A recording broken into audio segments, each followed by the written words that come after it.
دم سے مراد یعنی آپ اگر کوئی چیز پڑھتے ہیں اور پڑھ کر پھونکتے ہیں اپنے اوپر تو کیا سوچ کے کرتے ہیں ایسا؟ اگر یہ سوچ کے کرتے ہیں کہ یہ اللہ کے علاوہ کوئی اور ہستی ہے کہ جو اس دم کے ذریعے سے ایفیکٹو ہو کر آپ کی مدد کرے گی تو غلط ہے،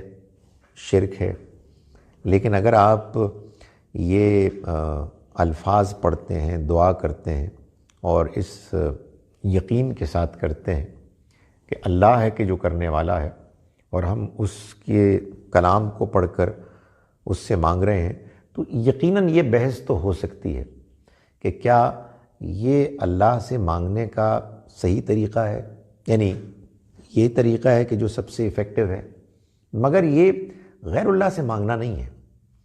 اللہ ہے کہ جو ما فوق الفطرت سپر نیچرل طریقے سے دعاؤں کو سننے والا ہے اور ہماری ضرورتوں کو پورا کرنے والا ہے، کوئی اور ایسا نہیں ہے۔ اس میں طریقے میں ظاہر ہے ہماری یہ کنسرن ہونی چاہیے کہ وہ طریقہ اللہ کے پیغمبر کا بتایا ہوا ہو، اللہ کے دین کے بتائے ہوئے انداز سے مطابقت رکھتا ہو یا اس کے قریب ہو۔ اس میں ضرور بحث ہونی چاہیے۔